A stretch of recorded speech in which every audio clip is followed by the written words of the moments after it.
ये NIOS के class 10th का इंग्लिश का चैप्टर है, फर्स्ट चैप्टर है ये, राइट, स्नेक बाइट। तो सबसे पहले हम ये जाने किसी भी चैप्टर को पढ़ने से पहले कि इसके कितने पार्ट है, क्या इसका ऑब्जेक्टिव है। तो पहले देखते हैं। एक तो आपका टाइटल है, इसको 4 पार्ट में चैप्टर को बांटा गया है, राइट, अगर समझे तो। एक आपका है वार्म अप, राइट, आप देख रहे होंगे क्वेश्चंस पूछा है। Have you ever teased an animal, what did your elders have to say to you. ये जो क्वेश्चंस पूछा हुआ है और जो इन्फॉर्मेशन दिया हुआ है ये स्नेक बाइट के बारे में बताता है, राइट, हमें कुछ उसका एक आउटलाइन देता है। तो ये आपका हो गया एक पार्ट। दूसरा पार्ट है ऑब्जेक्टिव्स, हमें बताता है कि ये पढ़ने के बाद, लेसन पढ़ने के बाद हमें क्या क्या समझ में आ जानी चाहिए, राइट। और हम आगे चलते हैं। थर्ड में आपका चैप्टर्स दिया हुआ है, let us read the text के नाम से।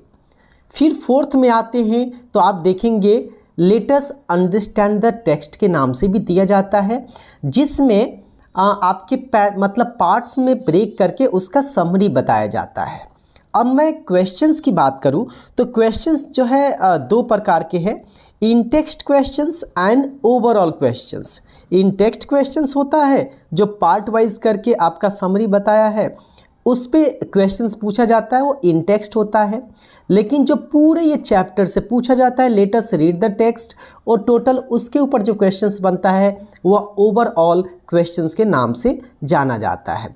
इसके बीच में आप देखेंगे let us learn new words, grammar, सब कुछ देता है, क्योंकि ये जो हर एक चैप्टर में आप देखेंगे कि आपका ग्रामर भी होता है, राइटिंग भी होता है, वर्ड भी होता है, सारे चीज़ एक ही में आपका इंक्लूड होता है। देखिए वर्ड्स का भी आपका दिया हुआ है, तो सब कुछ एक ही में देता है। इसका मतलब अलग की कोई बुक नहीं है ग्रामर का, सब कुछ इसी में से ही आपको पढ़ना होता है। तो अब हम आगे चलते, देखिए आप देख सकते हैं लेट अस लर्न ग्रामर भी है इसमें, राइट, हमने वर्ड देख ही लिया था। अब हम आगे जाते हैं, क्योंकि लेट अस राइट, राइटिंग वाला भी दे दिया, राइट, रीडिंग वाला दे ही दिया है, आपका ग्रामर दे ही दिया, right, and what you have learn, right, ये भी इम्पॉर्टेंट है इसका। फिर टर्मिनल क्वेश्चंस या ओवरऑल क्वेश्चंस के नाम से हम जानते हैं, तो यहाँ पे टर्मिनल क्वेश्चंस आपका दे दिया, राइट। टर्मिनल क्वेश्चंस में आपके ओवरऑल क्वेश्चंस का मतलब पूरे चैप्टर से आता है। तो ये तो रहा कि किसी आपके कोई भी चैप्टर पढ़िए तो इसका ये स्ट्रक्चर होता है, जिसको we have to keep in our mind whenever we are reading, right, ताकि हमें क्लियर आइडिया लग जाए कि हमें क्या पढ़ना है। तो इस चैप्टर में मैं जो बताने जा रहा हूँ, खास करके फोकस जो कर रहा हूँ, इसके मीनिंग के ऊपर फोकस करूँगा, मीनिंग के ऊपर कैसे समझते हैं, और ख़ास करके फोकस रहेगा मतलब टीचर के ऊपर डिपेंडेंट नहीं, हमें खुद से पढ़ना कैसे आए, इसके ऊपर फोकस रहेगा। तो मैंने ये तैयार किया है कि क्यों ना चंक वाइज आपको समझाऊं। इसके पहले वाले वीडियो आप देख सकते हैं और क्लैरिटी लाने के लिए, कि मैंने उसमें चंक बताया था। ग्रुप ऑफ वर्ड्स होता है जो कि एक मीनिंगफुल, एक मीनिंग मतलब एक कैरी करता है, ठीक है, जो इसमें देखेंगे। दूसरा जो हम इसको इन्फॉर्मेशन लेंगे इस चैप्टर से, वह क्वेश्चन आंसर वाइज हम लेंगे, आप देखेंगे भी इसमें, राइट। तो सबसे पहले हम वार्म अप पे चलते हैं कि कैसे हमें एक आउटलाइन देता है पूरा चैप्टर के बारे में, आइडिया देता है कि ये चैप्टर किसके बारे में है। ये हमें ये जो है पोर्शन, ये जो पार्ट आप देख रहे हैं, ये हमें हेल्प करता है हमारे प्रीवियस एक्सपीरियंस से कनेक्ट करने में, राइट। जैसे have you ever teased an animal, क्या कभी आपने एनिमल को टीज किया है, परेशान किया है।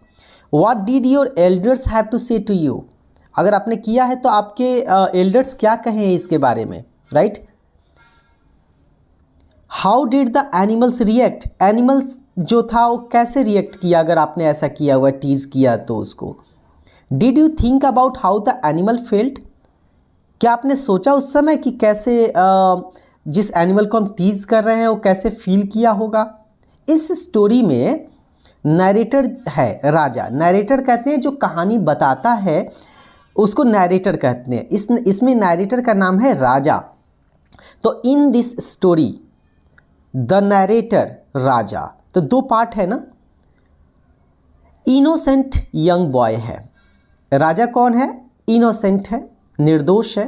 मतलब कहते हैं ना कि एक चाइल्ड, बच्चा जो होता है इनोसेंट ही होता है, छल कपट नहीं होता, तो इनोसेंट है, छोटा बच्चा है वो। और he is adventurous, he is adventurous. Adventurous कहने का मतलब जो डिफ़िकल्ट टास्क को भी करता है, कुछ नया एक्सपेरिमेंट करता है।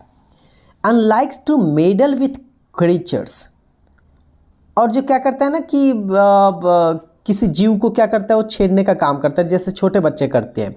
जैसे इसमें जैसे स्नेक्स हो गया, बीज हो गया, तो इसको क्या करता है, उसको परेशान करने में इसको मज़ा आता है। His grandparents are concerned about his wellbeing and safety. जो राजा के जो ग्रैंड पेरेंट्स है, ग्रैंड पेरेंट्स कहने का मतलब grandfather and grandmother, यह इसके बारे में, इसके सेफ्टी के बारे में ज़्यादा ही कुछ चिंतित है, कंसर्न है, राइट। वंस, एक बार क्या होता है, इंसिडेंट है।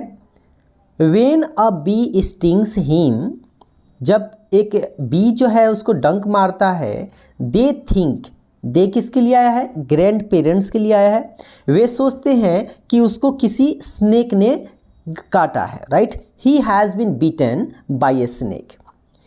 His grandfather takes him to a man, तो उसके ग्रैंडफादर कहाँ ले जाते हैं, एक ऐसे व्यक्ति के पास ले जाते हैं, whom he believes can cure snake bite, जिसको समझते हैं कि यह स्नेक बाइट का इलाज कर सकता है। चलिए अब स्टोरी को पढ़ते हैं और देखते हैं क्या होता है।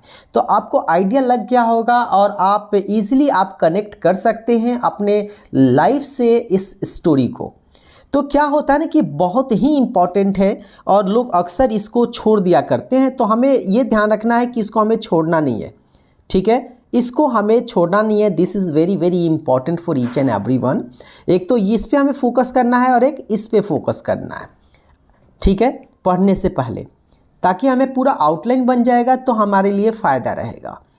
फिर है ऑब्जेक्टिव्स। ऑब्जेक्टिव्स आप देख लेते हैं, देख लेना ज़रूरी होता है कि हमें क्या क्या आ जाना चाहिए पढ़ने के बाद, जैसे कि स्टोरी का थीम को डिस्कस करना आ जाना चाहिए, ये सारी चीज़ें। तो मैं इसको नहीं बताने जा रहा हूँ फ़िलहाल, मैं आपको पढ़ने सिखाने वाला हूँ कि कैसे हमें अपने से बिना टीचर की सहायता से कैसे हमें मीनिंग्स समझना है।